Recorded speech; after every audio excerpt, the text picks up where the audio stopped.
¿Qué tal, señores? Bienvenidos. Hoy en Espacio Abierto celebramos los 12 años del pontificado del Papa Francisco, recordando las reformas que ha impulsado la Iglesia y su firme defensa de la paz en un mundo desgraciadamente hoy repleto de conflictos.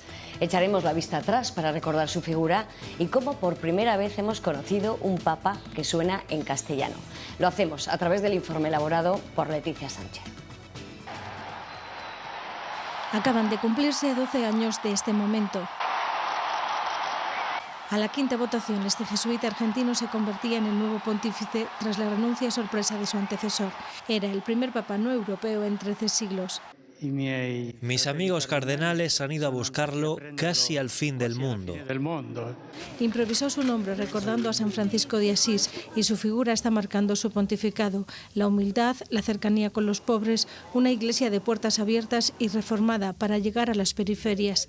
El Papa Francisco ha reformado la curia, ha cambiado los órganos financieros y administrativos, ha renovado el colegio cardenalicio y busca una iglesia más misionera, con mayor participación de las mujeres y los laicos en la toma de decisiones. Ha realizado 47 viajes fuera de Italia, visitando 66 países, donde recorre los barrios más pobres, cárceles, hospitales. Dice que la Iglesia crece por atracción, por eso su cercanía. Sus achaques de salud no le han impedido seguir al frente, porque asegura la Iglesia se gobierna con la cabeza, no con la rodilla. Una de las imágenes de su pontificado está. Era el 27 de marzo de 2020. El Papa rezando solo en la plaza vacía de San Pedro durante la COVID-19. Con pesadumbre ha llamado a la paz una y otra vez. En el 10º aniversario de su elección pidió que si podían regalarle algo que le regalasen paz y lamentó ser el Papa de la Tercera Guerra Mundial por los conflictos que se suceden. Este martes ha alertado del abuso de la tecnología en un mensaje grabado antes de su ingreso. ¿Cuánto me gustaría que mirásemos menos la pantalla y nos mirásemos más a los ojos? Si pasamos más tiempo con el móvil que con la gente, algo no funciona. Desde hace una semana se recupera en Casa Santa Marta tras recibir el alta del Hospital Gemelli, donde estuvo ingresado 37 días por una neumonía bilateral que hizo temer por su vida. Durante el ingreso, la situación clínica del Santo Padre ha presentado 2 episodios muy críticos, en los cuales la vida del Santo Padre ha estado en peligro. Aún sin agenda a la vista, pero llevando al gobierno de la Iglesia, Francisco todavía necesita oxígeno de alto flujo, pero mejora. Ha recuperado voz, motricidad y respiración. Paso a paso repiten desde el Vaticano, con la vista puesta en las celebraciones de Semana Santa. De momento prepara el texto de la homilía de la misa del domingo, coincidiendo con el jubileo de los enfermos y del mundo de la salud, que leerá Monseñor Rino Fisichella. 32 millones de peregrinos se espera que visiten Roma durante este año jubilar. Han sido más de 30 días de ingreso hospitalario que tuvieron al mundo en vilo. Afortunadamente, el Papa Francisco continúa su recuperación a las puertas de una Semana Santa incierta por la posible ausencia del Santo Padre en la misa de Pascua y en la bendición Urbi et Orbi. Hablaremos de Francisco, pero también de Juan Pablo II y de Benedicto XVI, los papas de este milenio, con quien conoce muy bien la historia de cada uno. Participó en 2 conclaves cardenalicios para elegir a los últimos 2 papas. Tenemos al cardenal Antonio María Rouco Varela. Bienvenido y gracias por aceptar la invitación de Castilla y León Televisión. Pues encantado. Salamanca está en Castilla y León, es la ciudad en la que me he formado, donde he estrenado mis años primeros de profesor de una ciencia eclesiástica, del derecho canónico. Se le iba a decir que evidentemente es gallego, pero que también hunde sus raíces en Salamanca y en Castilla y León. ¿Sigue relacionándose con Castilla y León de una u otra manera? Sí. Con Salamanca no he perdido los contactos, digamos, de universitarios y también personales, pero sobre todo con Ávila y con las Carmelitas, pues tengo una estrechísima relación. Cardenal Rouco, no sé si tiene una opinión respecto a las últimas críticas a las universidades privadas, usted que las conoce muy bien. Hay que poner en valor, me imagino que todas las universidades, pero ¿cómo ha recibido ese aldabonazo, esa crítica? En fin, las críticas de las sociedades actuales van y vienen con una rapidez formidable, ¿no? y no da tiempo a ni siquiera hacer una reflexión seria sobre el problema. Las universidades europeas en principio han sido casi siempre públicas, ¿no? Pero también ha habido, bueno, también hay que decir que la historia de las universidades europeas pues tiene un inicio más de iglesia que de Estado, más de iglesia que de comunidad política. Nacieron en la Edad Media. Salamanca es el típico caso en la historia, el típico caso español en la historia primera y originaria de las universidades. El Estado se fue haciendo con ellas de una manera, digamos, casi absorbente y monopolizadora a partir del siglo XIX, ¿no? En el mundo latino, en el mundo anglosajón, no. Es decir, esa división entre público y privado en el mundo de la ciencia siempre es dudoso, y no fácilmente aclarable. En cualquier caso, hay que dejar libertad para investigar, libertad para enseñar, dentro de unos parámetros legales y de mínimos, ¿no? Pero todo intervencionismo estatal en el mundo de la enseñanza y de la universidad, que vaya más allá de garantizar mínimos de seriedad, de objetividad y de bien común, pues nunca son buenos. Siempre hay que dar rienda suelta a la educación, sí, venga de donde venga, ¿verdad? Hombre, sí, con seriedad, naturalmente. ¿Con seriedad? Con seriedad, sí. La ley tiene que establecer, diríamos, el esquema básico de organización, de rigor profesional, de exigencias profesionales, con respecto al personal docente, al personal investigador, y luego también respecto un poco al mínimo de enseñanzas que hay que transmitir y dar a conocer. Sí. Si me tengo permite. la experiencia de una universidad, la Universidad de Salamanca, era una universidad pontificia, sí, pero también con estudios, diríamos, de materias civiles, no eclesiásticas, no teológicas, y luego la experiencia de la Universidad de Múnich, que era una universidad del Estado, una facultad de teología católica y luego al final una facultad de teología protestante. Dos tipos de universidad distintos, pero en el fondo los dos modelos que yo he conocido pues han sido y son de una sólida fortaleza intelectual y de una buena formación científica y formación profesional, sobre todo científica. Cardenal Rocco, si me permite, me gustaría invitarle a ver el reportaje elaborado por los servicios informativos de Castilla y León Televisión en colaboración con la Archidiócesis de Valladolid. Hemos querido buscar a esas personas anónimas de nuestra comunidad que por uno u otro motivo han tenido contacto con los tres papas que usted conoce bien. Es un trabajo de Rubén Hernández y José Bermúdez. Muy bien, perfecto.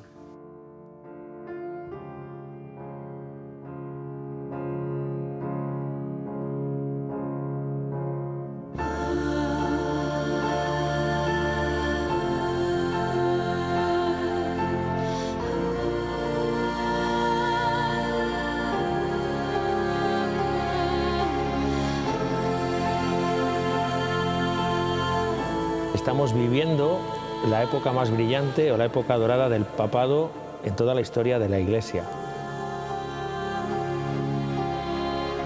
En este contexto de una etapa dorada del papado tenemos los papas del siglo XXI. El que inicia el tercer milenio, que es San Juan Pablo II, luego Benedicto XVI y ahora el Papa Francisco.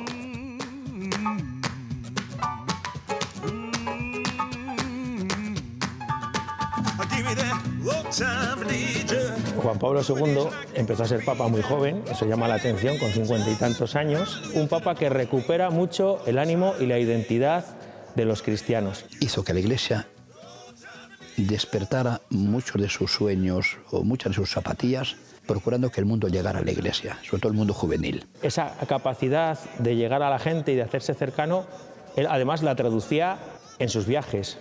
O sea, él recorrió todo el mundo. Y Ávila pues, se vistió de gala pues, para ese gran acontecimiento.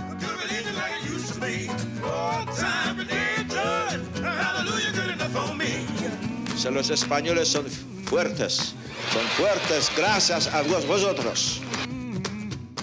Yo tenía una gran relación con María Teresa Íñigo de Toro, que fue muchos años directora de Radio Cadena Española.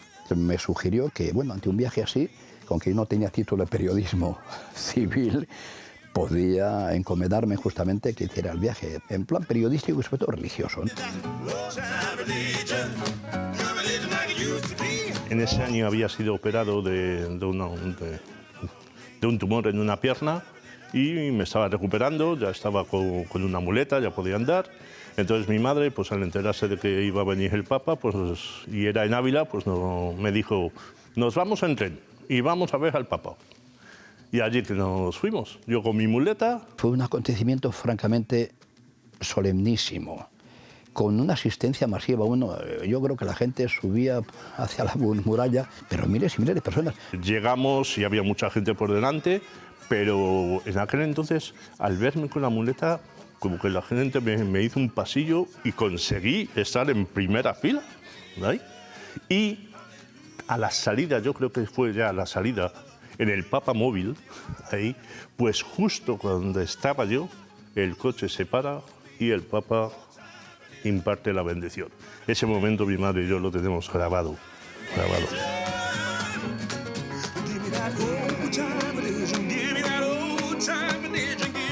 Yo creo que Dios tiene sus planes y en mi caso yo creo que ese momento en el que recibí esa bendición del Papa, pues creo que me ha ayudado luego a ir descubriendo un poco mi camino hasta llegar ahora a ser sacerdote.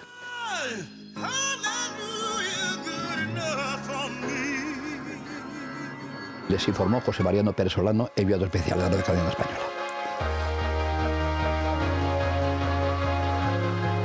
Benedicto XVI, a diferencia de Karol Wojtyła, cuando llegó Juan Pablo II, era una persona muy conocida. Él fue elegido papa cuando no esperaba ser elegido papa. De hecho, él ya había cumplido la edad de jubilación y, sin embargo, le tocó quedarse en Roma y asumir esa tarea tan grande de guiar la Iglesia después de un pontificado muy largo de Juan Pablo II.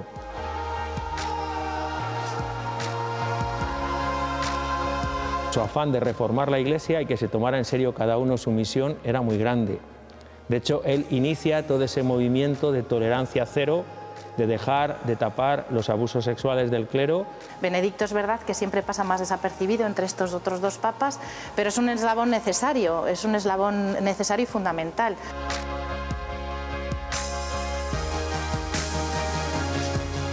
Yo fui a la JMJ 2005 en Colonia, 2008 Sydney y en 2011, por supuesto, aquí en España. Fue como todo un año de preparación muy intenso que culminó, por supuesto, con el encuentro con el Papa Benedicto en Cuatro Vientos. No os avergoncéis del Señor. Tuve la suerte, no sé muy bien por qué, me invitaron a estar en el escenario en la noche de la vigilia, en el escenario con el Papa. Ver al Papa cerca siempre impacta, ¿no? Que es una figura que ves así siempre como muy lejana, pero estas JMJ, estas Jornadas Mundiales de la Juventud, precisamente lo que llevan es acercar la figura del Papa a todos los jóvenes. Esa vigilia pues fue una fiesta y ese domingo también celebrar la Eucaristía con el Papa pues un regalo. Lo recuerdo como un momento pues un punto de inflexión en mi vida. Si yo tengo que destacar una virtud de Benedicto es eso, la humildad. Que además llega al culmen el día que dimite. Es decir, yo por mi carácter, por mi experiencia previa de no haber tenido puestos de gobierno y de gestión pastoral y por los problemas que tengo, por la edad que tengo, no puedo resolver lo que ahora necesita la Iglesia, pues me retiro. Yo me quito a un lado y que pongan a otro que tenga la capacidad y la experiencia y la personalidad más adecuada para hacer estas reformas.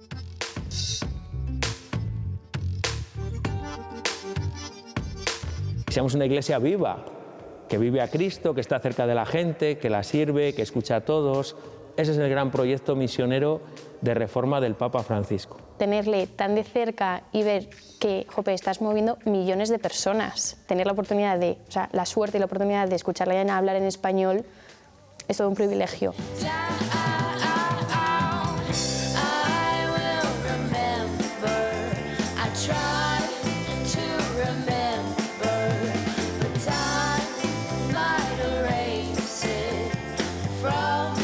Cuando iba en el Papa móvil nos saludaba en plan, qué bien que estéis aquí viéndome. Nosotros hablamos mucho de subidones de fe, y es que fue un subidón. O sea, luego llegas a casa y dices, qué afortunada soy.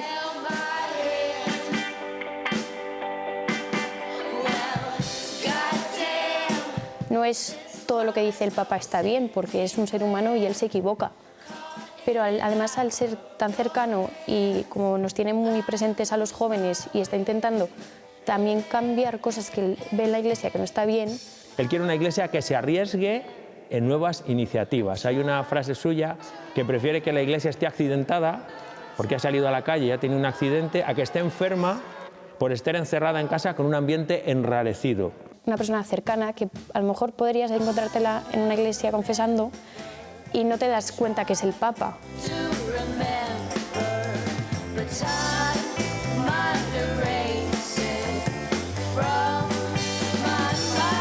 La autoridad moral que tiene el Papa en el mundo, no solo en la Iglesia Católica, es muy grande. Cada Papa yo creo que aporta algo diferente a la Iglesia. Se ve, ¿no?, que el Espíritu Santo elige al Papa que necesita históricamente cada momento. Los papas, desde su ser, desde su ministerio, tienen la función principal de animar al pueblo de Dios. Que en definitiva los sacerdotes es lo mismo que tenemos que hacer en las parroquias.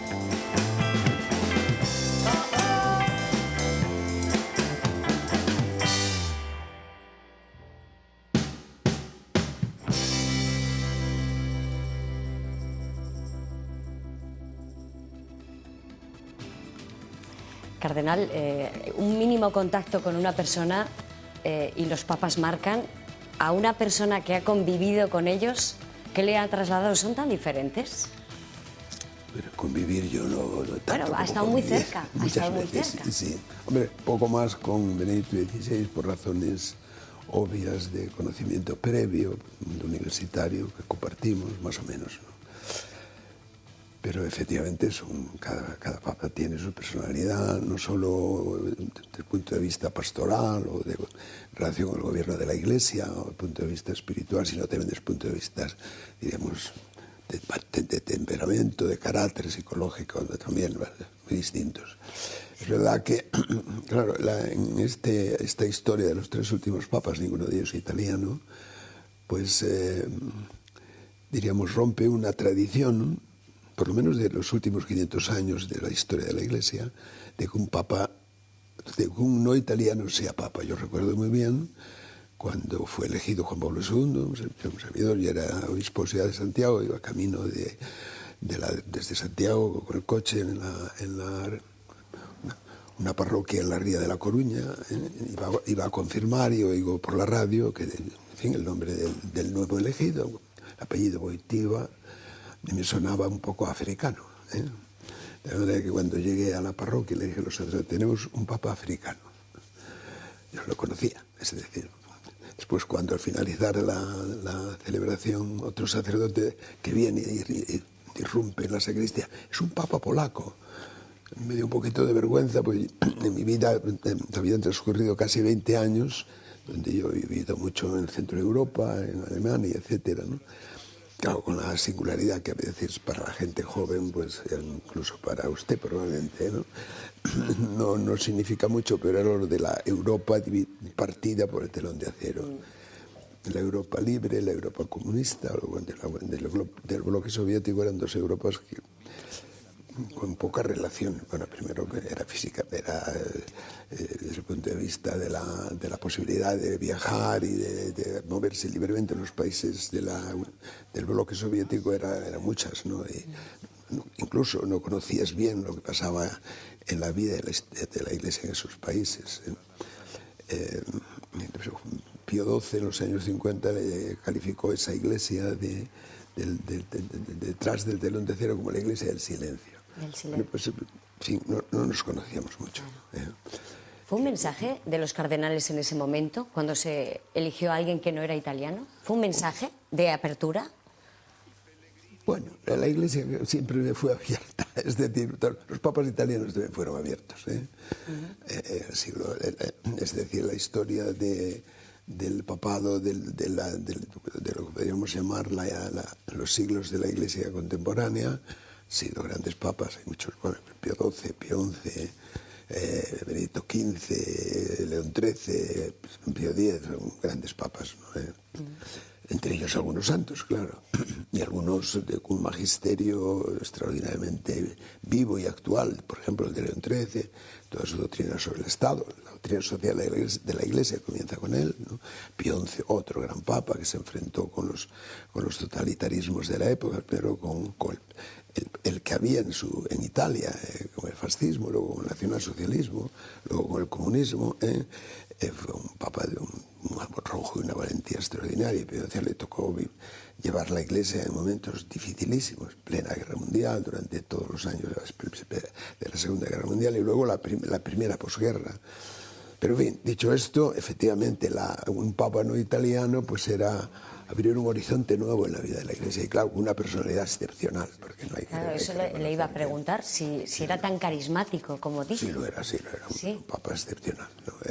Y además, claro, un momento de la vida de la Iglesia que había que aplicar al Vaticano II. Llevamos casi 20 años de dudas, de vacilaciones, ciertos entusiasmos, los había también, pero desde el punto de vista de la presentación de la fe, de las grandes verdades de la fe, de lo que es la Iglesia, para lo que es la Iglesia, de la relación con el mundo, pues había llevado a situaciones muy dramáticas, ¿no? Todo el proceso de secularización de los sacerdotes, de los religiosos, de las religiosas, fueron tiempos tocados por lo que nosotros vivimos en primera fila, los jóvenes universitarios y los jóvenes profesores del momento, con la llamada revolución universitaria, cultural del mayo del 68. Mayo del 68 que tuvo dos epicentros, uno que fue la Sorbona, en París, y otro en América, en Berkeley, en California. Un servidor lo vivió en la Universidad de Múnich, me tocó vivir el mayo del 68 en la Universidad de Múnich, y luego un poco de retardo en la Pontificia de Salamanca, que hubo que cerrarla en noviembre del año 1969 por las huelgas de los estudiantes, sobre todo de los seminaristas. Y se abrió en junio para los exámenes, pues se hizo una reforma, etcétera, ¿no? O sea, era un periodo de reforma, bueno, de aplicación del Vaticano II, que era un concilio de actualización de la Iglesia. De cierta rebeldía por parte de la sociedad también. El discurso de la actualización de la Iglesia es ese, el más básico y el más fundamental, ¿no? Es decir, estamos todavía en tiempos de aplicación del Vaticano II, ¿eh? Y el primer gran proyecto, y no solo proyecto, sino el proyecto realizador del Vaticano II, lo hace Juan Pablo II. Luego, pues, además añade unas notas, diríamos, personales que eran inéditas, lo de ser un misionero del mundo, porque viajó a muchísimos países, a España especialmente también. Cinco veces a España. Tenía una cierta, diría, más que admiración, cariño y afecto a España. Yo recuerdo perfectamente el año 2003, en la misa de la que se canonizaron 5 santos españoles en el Palacio de Colón, 3 mujeres, Santa Generala Torres, Santa Ana de la Cruz, Santa Maravillas de Jesús, dos varones, San Pedro Poveda y San José María Rubio. Al final de la misa nos dejó como una especie de herencia mensaje, ¿no? Primero de admiración por lo que España había significado en la historia de la Iglesia, y segundo, una especie de encargo. Tenéis la obligación de mantener vuestra tradición católica viva, pero en Europa, en la Unión Europea, para Europa, por Europa. No era tarea fácil tampoco. No era tarea fácil, pero atrayente y formidable, ¿no? De forma que, claro, el ser un misionero del mundo lo inicia él, con antecedentes, porque Pablo VI hizo 3 o 4 grandes viajes, y la gente quizá no olvida, pero Pío XII, como secretario de Estado de Pío XI, hizo ya viajes en barco, fue a Norteamérica en barco, estuvo un mes en Norteamérica, después estuvo en Viena, en fin. Juan Pablo, además de ser en Buenos Aires también, Pío XII, siendo cardenal Pacelli. Que decía el Papa Francisco que le fueron a buscar al fin del mundo, decía, ¿no? A él, sí. A él, sí, claro, sin embargo, pero Pío bueno, XII... ya estábamos en un momento histórico en que la apertura a papas no italianos le han precedido dos. Un proceso. Le han precedido dos. De todas maneras, cardenal, Juan Pablo II no solamente era el misionero, porque es verdad que viajó por todo el mundo, sino también supo conectar con la juventud. Sí, un papa de los jóvenes. Exactamente. Me tocó preparar la Jornada Mundial de la Juventud en Santiago de Compostela en el año 89, que era un poco la primera fuera de Roma, ¿no? Que fue un experimento que salió muy bien. Pues creo que sí. De todos modos, para el arzobispo de Santiago entonces, que es el que les habla, fue una especie de aventura pastoral con un final incierto, porque no teníamos experiencia previa, seria, para saber cómo iban a resultar todos los preparativos. Pero efectivamente fue un momento para Santiago de Compostela decisivo. Vamos, es que ese capítulo, esa época de las grandes peregrinaciones en Santiago, que llevamos viviendo casi medio siglo, tienen ahí su origen. Claro. Tienen su origen en la JMJ del Monte del Gozo, con los 500.000 jóvenes que vinieron de todo el mundo, y con el aliento del Papa. El Papa había estado ya en Santiago. En las imágenes que nos ha mostrado, de Ávila sobre todo, pues son imágenes del primer gran viaje de Juan Pablo II a España, que estuvo 10 días recorriendo toda visitó España. varios puntos, ¿no? Toda España, sí. En Castilla y León estuvo en Ávila, en Alba de Tormes, Salamanca y Segovia. Del centenario de Santa Teresa. Exactamente. Sí. Y él iba a venir ya al 81, pero el atentado que sufrió en la Plaza de San Pedro el 13 de mayo, el día de la Virgen de Fátima, pues lo impidió. Y se retrasó un año la visita. El primer día de la visita, bueno, aterrizó el 31 de octubre en Barajas, y luego inauguró la nueva casa, la casa, porque no teníamos casa, la casa de la Conferencia Episcopal Española, y participó en una vigilia de la adoración nocturna española en la iglesia que llamamos aquí en Madrid de los mexicanos, de la Virgen de Guadalupe. Y lo recibió en Madrid el famoso alcalde Enrique Tierno Galván, antiguo catedrático de la Universidad de Salamanca, que además le saludó en latín, haciendo gala de una gran cultura muy típica de los países latinos. El Papa también le contestó en latín, por supuesto. Sí. Y al día siguiente empezó el viaje en Ávila, con esa gran misa que hemos visto. Un servidor estaba allí presente, celebrando con el Santo Padre. Y luego me tuve que ir a Alba de Tormes, y luego a Salamanca, porque en aquel momento uno de mis cargos era ser vicecanciller de la Universidad Pontificia de Salamanca. El gran canciller era el cardenal Tarancón. El cardenal Tarancón iba en el séquito del Papa, entonces tuve que decir yo, le recibí en la puerta de la Pontificia, mi casa de toda la vida, ¿no? Y primero me admiró mucho la forma como la ciudad de Salamanca recibió al Papa. Yo la conocía mucho a Salamanca. Sí. Y me admiró el entusiasmo, el calor, la fe que parecía un poco apagada en aquellos años críticos de la década de los 70, pero no, se mostró viva y gozosa. Luego nos hizo un gran discurso en la Pontificia sobre la historia de la teología española, la contribución de la teología española a la gran pensamiento, bueno, primero teológico, visto hacia dentro de la Iglesia y hacia afuera. Sí, ahora se trae mucho a colación la llamada Escuela de Salamanca, cuando se habla de problemas de política económica, de derecho internacional, etc. ¿no? De todas maneras, usted conoció más a fondo la figura del Papa Benedicto, que pero bueno, teníamos una relación personal de amistad. Claro. Juan Pablo II era una figura, además, la diferencia de edad, bueno, considerable, pero no era excesiva. Sí. Benedicto, decía en el reportaje, era una figura más callada, más intelectual, pero también participó en jornadas de la juventud, también supo conectar con la gente. Bueno, vamos a ver, en fin, él fue un profesor toda su vida, y un gran teólogo y probablemente uno de los grandes pensadores de la historia contemporánea de Europa, ¿no?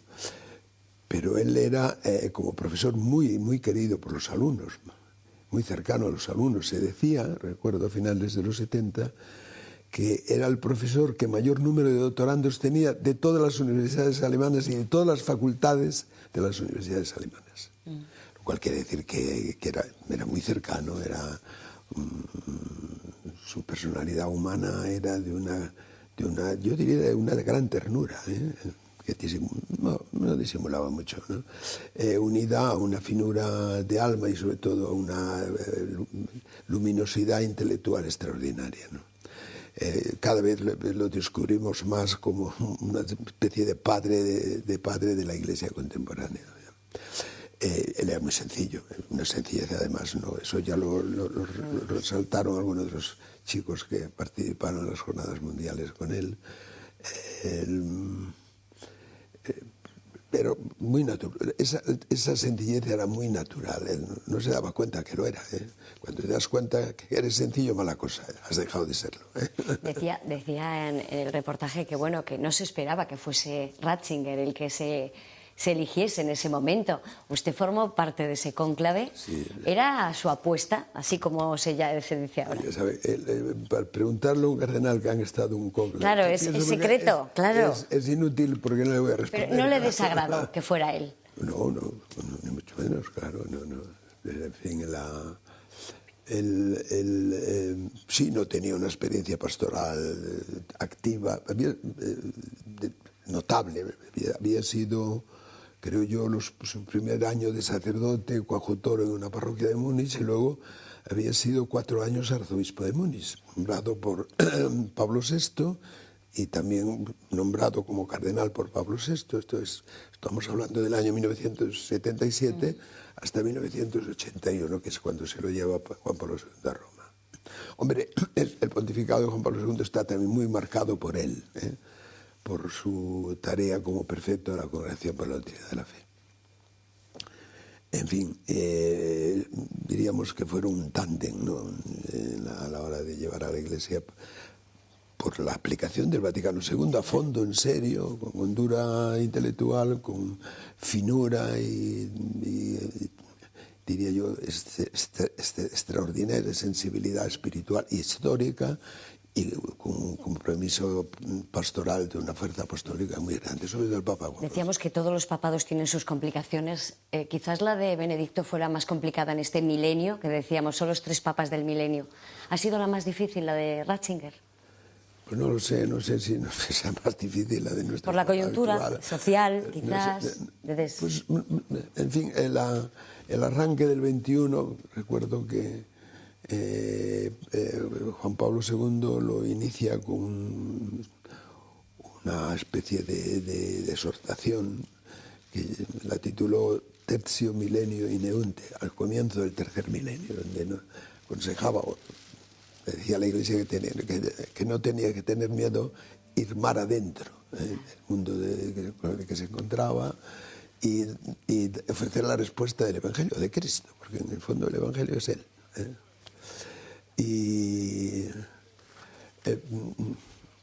Bueno, sí, es verdad que hubo la crisis del 2008, el atentado de las Torres de Nueva York del 2001, en Madrid el terrible, espantoso atentado del año 2004.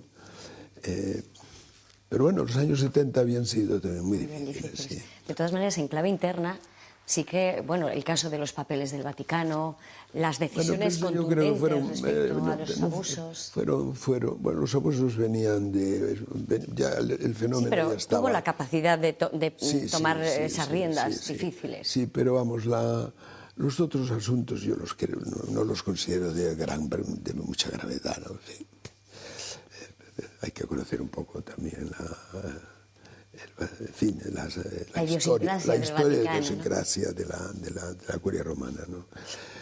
En fin, la reforma fue la del Vaticano II, que es la que había que llevar a cabo, que había que aplicar también a la curia romana. Pero fueron 8 años escasos de pontificado, bueno, sí, 8 años, ¿no? Su magisterio fue de una extraordinaria hondura y de una extraordinaria actualidad, porque en el fondo el gran problema que él veía así también de Europa, Y también Juan Pablo II también lo veía así. Un poco del mundo, el antiguo mundo libre, el mundo occidental, la crisis de fe, una crisis radical de fe. Es decir, si no crees en Dios, pues... Y si la Iglesia se enfrenta a un mundo que no cree en Dios, y sobre todo se enfrenta a un mundo que no cree que Dios se ha hecho hombre, que se ha encarnado, que ha entrado en la historia de la vida, en la historia y en la vida del hombre, pues efectivamente hablar de evangelización supone un reto formidable, ¿no? Que no se resuelve únicamente solo en el plano de las realidades temporales, diríamos, usando un lenguaje clásico, sino que hay que vivirlo en ese plano de las realidades más hondas, del sentido de la vida, de la vida desde el punto de vista personal y también desde el punto de vista de la historia y de la historia de los pueblos, de la humanidad incluso, ¿no? La perspectiva de la acción, de la misión de la Iglesia con respecto al mundo se abre en el Vaticano II de una manera, diríamos, poco novedosa, de cierto modo, pero por otro lado muy honda, ¿no? Me decía que incluso los papas italianos habían sido aperturistas, pero siempre la sociedad ha tenido, cuando pone la vista en el Vaticano, como una estructura muy férrea, muy poco flexible. No sé si ha sido el Papa Francisco el que haya conseguido eso, si es que es verdad, que quiero saber su opinión. No, eso es un tópico. Es un tópico. Hombre, en la historia de la curia romana, que comienza a hacerse curia institucionalmente hablando después del Concilio de Trento en el siglo XVI para adelante, ¿no? Pues hay distintas fases, distintos capítulos. Sobre todo un capítulo muy... los capítulos hasta el año 1870, el año de la unidad de Italia, más o menos, sí. Pues claro, el Papa era también un soberano de un Estado real, verdadero, los Estados pontificios. Eso pesaba sobre la curia de una manera negativa, muy negativa, creo yo, que después el Papa quedó liberado de esa tarea, diríamos, temporal, ¿no? Y de una forma ya institucionalizada con los tratados de Letrán del año 1929, que abren paso a la constitución de un nuevo Estado, el Estado de la Ciudad del Vaticano, que es, desde el punto de vista del poder político, no es nada, ¿no? Pero le garantiza al Papa libertad, respeto primero del Estado italiano, ¿no? Claro. Y luego también respeto diríamos, al mundo de la política. Y a partir de ahí la curia cambia naturalmente, se hace como más espiritual. Hay un profesor de historia del derecho canónico, un alemán, que fue casi el que la inauguró, Ulrich Stutz, que califica la evolución de la historia de las estructuras de la Iglesia, desde, sobre todo en el segundo milenio, como de una constante espiritualización. Un proceso de constante y creciente espiritualización. Yo creo que eso se hace realidad sobre todo a partir del año 70, de la pérdida de los Estados Pontificios.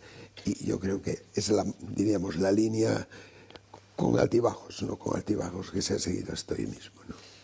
Hablábamos antes de los muchos días que ha estado convaleciente el Papa Francisco. Evidentemente a todos nos asaltaban las dudas de qué podía pasar una vez que se está recuperando.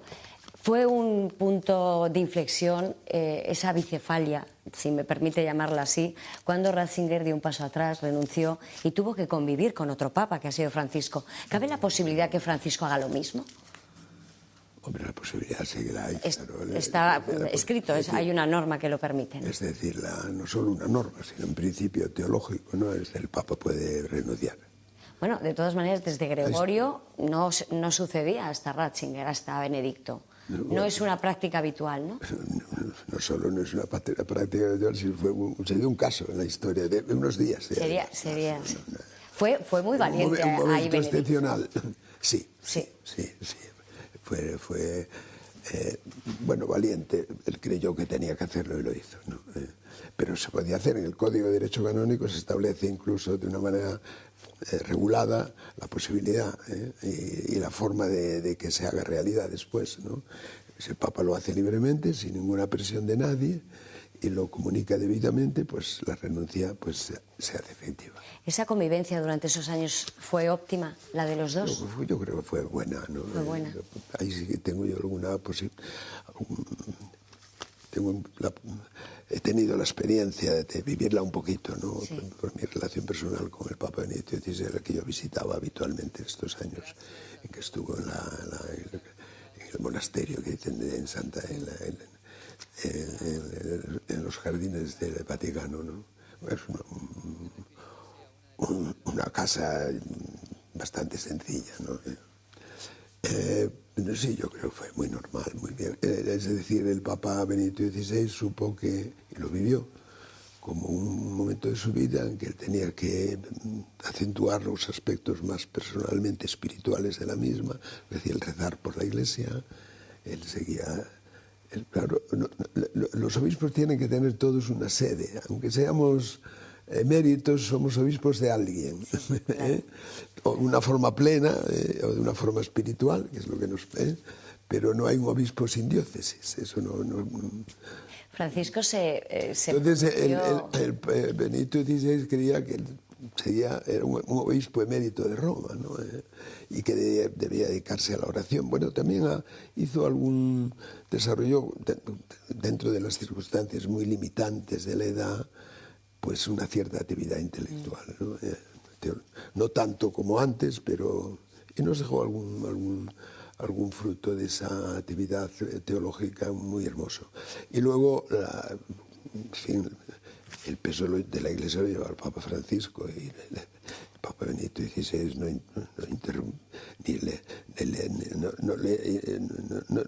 no se entrometió en nada, ¿no? Y el Papa Francisco tuvo muchos datos, muchos gestos y momentos de buen trato, de gentileza, de fraternidad, con unos ritmos muy habituales, Navidad, la Pascua, etcétera, ¿no? Sí. Cardenal, si me permite, vamos unos instantes a publicidad y enseguida volvemos porque todavía nos queda el último tramo del programa y le va a gustar. Vamos a publicidad.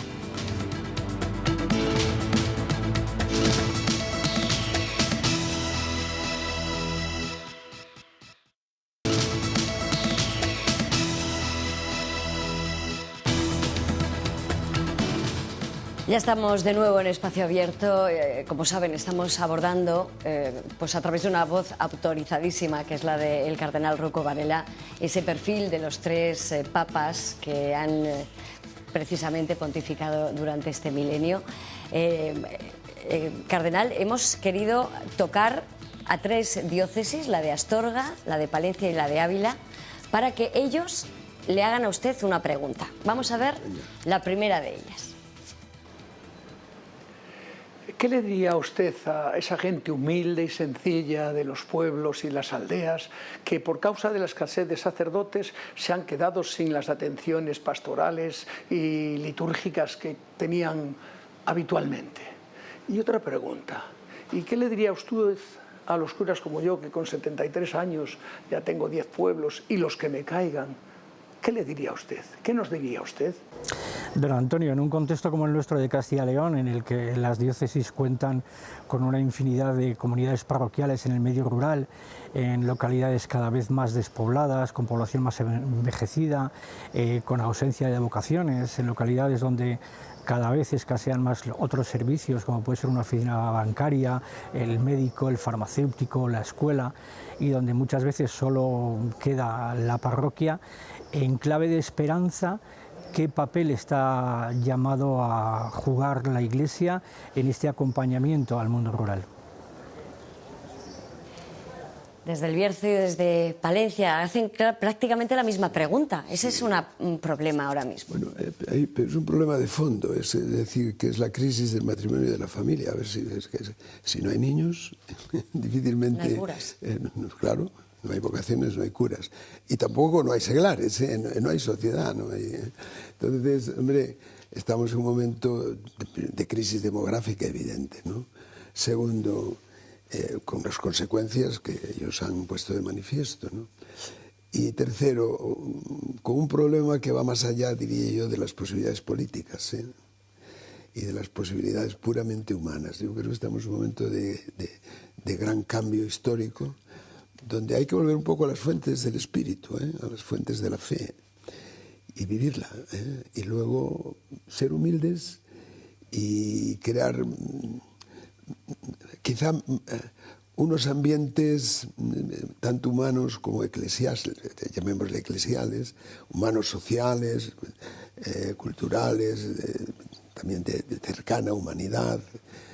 Por ejemplo, los niños necesitan mucho cuidado, ¿no?, en estos momentos de la vida, y las personas mayores, no digamos, y los enfermos, ¿no?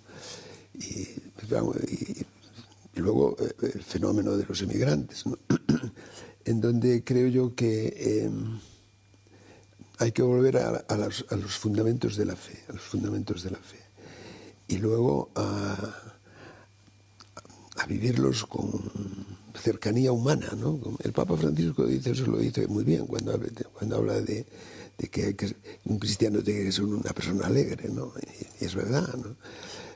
Y una persona cariñosa, una persona cercana, y que tiene que los hijos más jóvenes o los hijos pues tienen que preocuparse de que sus padres, que están en un pueblo perdido, ellos viven en Madrid o en León, Valladolid, sobre todo en Madrid, pues que sepan dónde están sus padres, dónde está su familia. Y luego tratar de que los jóvenes se animen a casarse, ¿no? Es una vocación muy, muy hermosa y muy bella e imprescindible primero para que haya iglesia, pero también, sobre todo, primero para que haya sociedad y luego para que haya iglesia, ¿no? Así que es un consejo a los hermanos, que rece mucho y que siga sirviendo a su gente.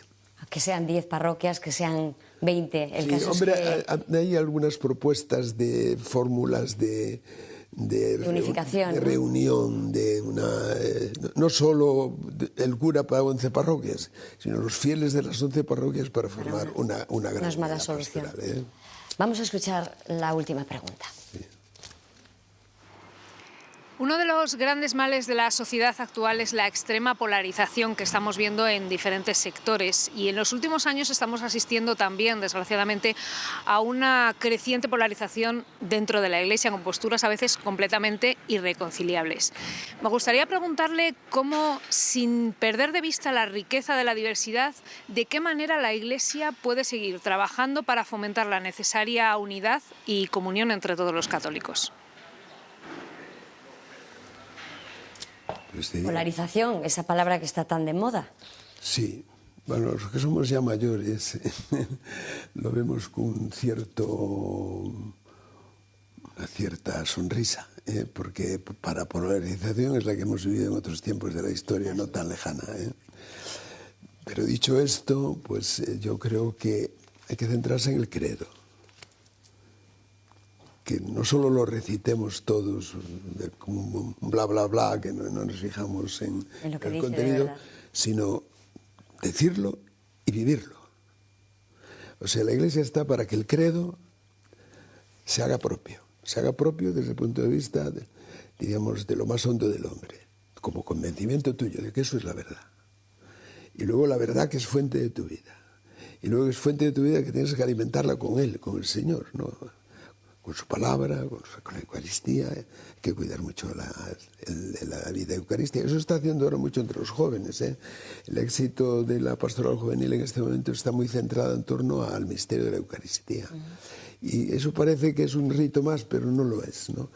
Y luego, pues, hombre, practicar la caridad fraterna, ¿no? No imponerte, no avasallar, y saber escuchar, pero no olvidar el credo, porque si se duda no se acepta el credo en toda su verdad, pues